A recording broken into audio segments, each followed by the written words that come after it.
So here's the difference between autism and Asperger syndrome. I'm covering all that right now. So guys, have you ever thought to yourself, hey, I've heard the term Asperger syndrome and I've also heard the term autism. And you're like, well, they can't be the same thing, can they? Or can they be? Or what's the difference? And how do we have one person diagnosed autism and the other person diagnosed Asperger's, and then the person with Asperger syndrome says, hey, I'm autistic? It can get very confusing. And if you're like me, when I first heard both those terms, I was a bit kind of miffed. But I'm breaking all that down right now and explaining everything about that in this video. So I was actually diagnosed with Asperger syndrome initially. I had an updated diagnosis with autism spectrum disorder level 2, which I'll get into a little bit more in a minute. But the most interesting fact is a miscommunication to a lot of people, or a myth that people believe for the reasons of not using the term Asperger's, which I'll cover right at the end of the video, because I actually honestly feel like a lot of people have no idea why the term isn't used that much anymore. But let's get into that right now. So I just want to interrupt this video and say, guys, if you are already following me, thank you so much. But if you're not, I actually have Facebook, Instagram, YouTube, and Twitter or X. So you can go and follow me on those. The handle is at TheAspieWorld on all those socials. So go please check me out on there. I do daily videos on there too. Okay, so first off, let's think about autism, right?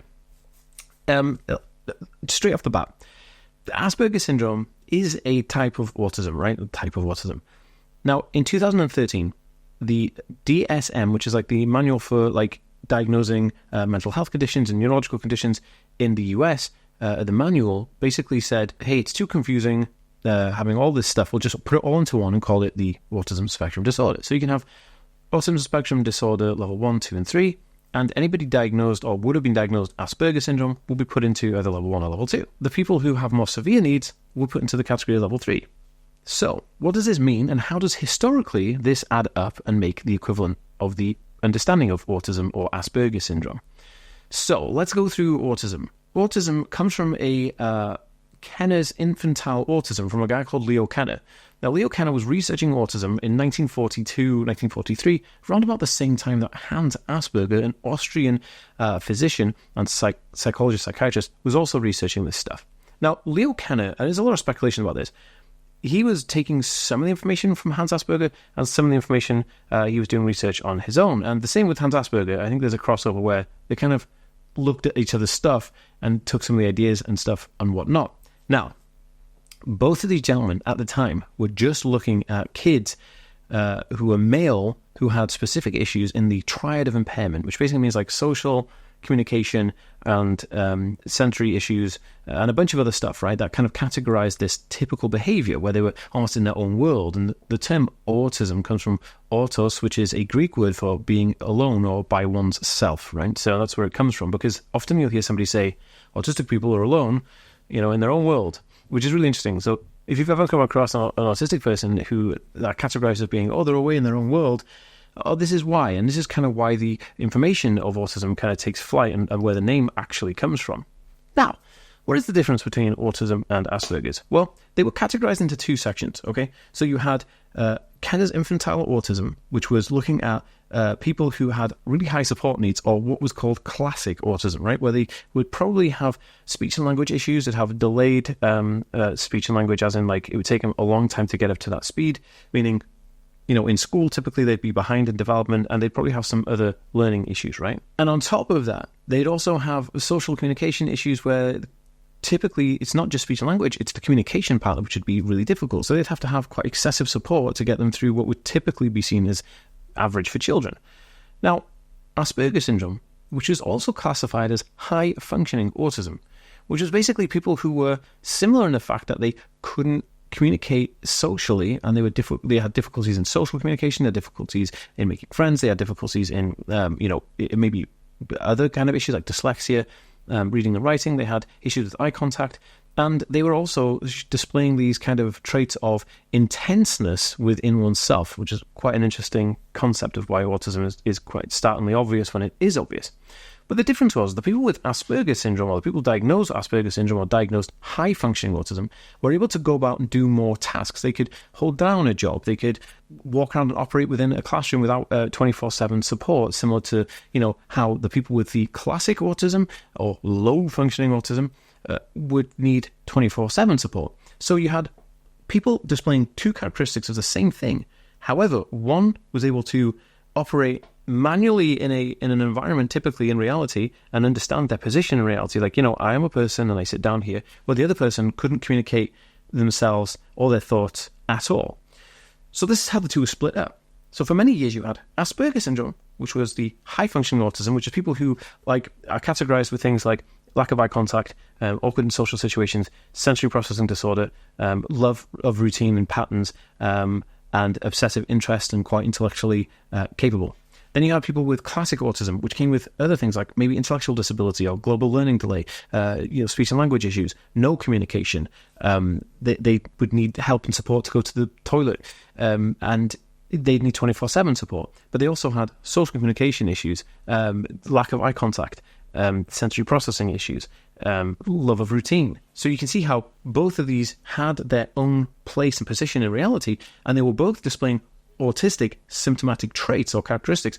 But the actual... Okay, guys, I just want to interject and tell you about my favorite fidget toy called the Ono Roller. Now, this thing is my favorite fidget toy, and I use it all of the time, as you can see in these little videos.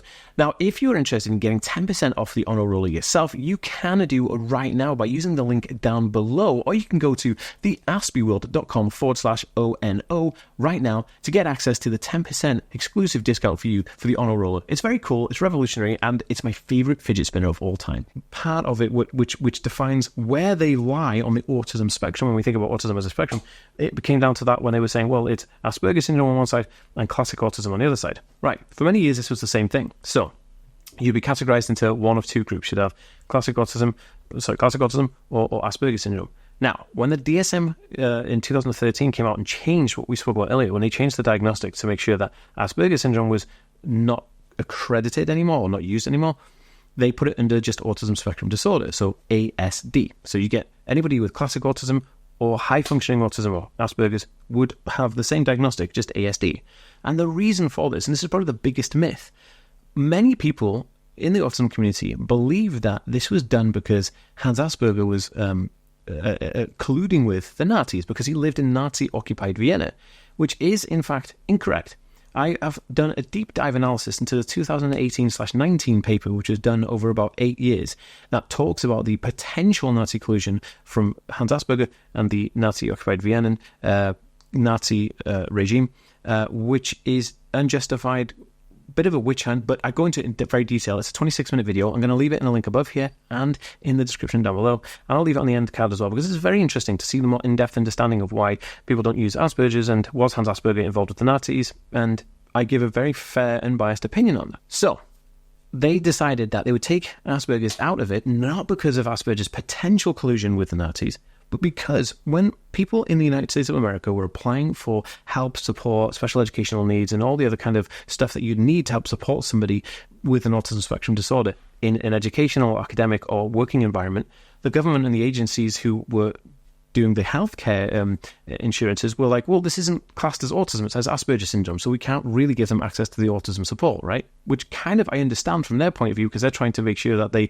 don't give out as much help through insurance because they want to make as much money as possible, so they're trying to kind of keep out as many people as possible, but the people who really needed the support. So they said, well, okay, it is Asperger's, but Asperger's is part of the autism spectrum disorder, but because that wasn't actually encased within that, you didn't have the ability to have the people have access to support.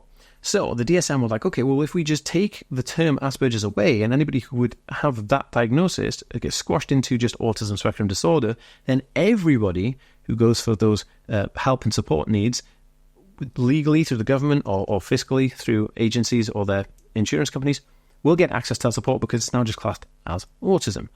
However, this is kind of since backfired, and the reason it's backfired is because a lot of individuals on the autism spectrum who, like myself, who maybe have a diagnosis previously of Asperger syndrome, will be, in an environment where someone says, and you say, oh, I'm autistic, or I have autism, right?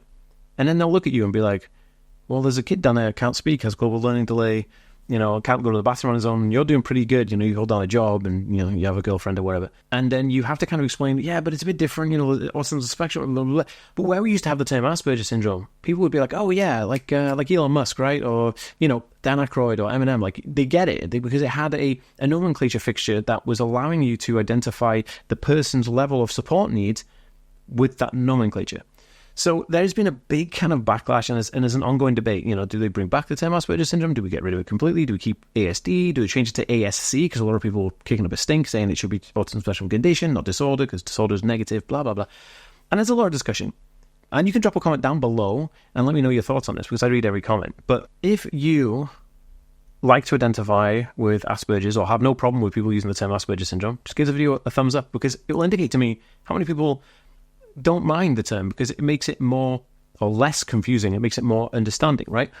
But there is this back and forth argument. Do we get rid of Asperger's? Do we keep ASD? Do we keep ASC? I don't know. What does the future hold? I don't know. But the most important part is that we're helping, supporting, and understanding those people who have those issues, and not really defining them as somebody who uses a term that you don't agree with. Because a lot of people think that it's because Hans Asperger is a Nazi that they don't use it, which is incorrect. It was done to allow access to support so that people could have access to autism support, even no matter where they are on the spectrum, they still get access to the support.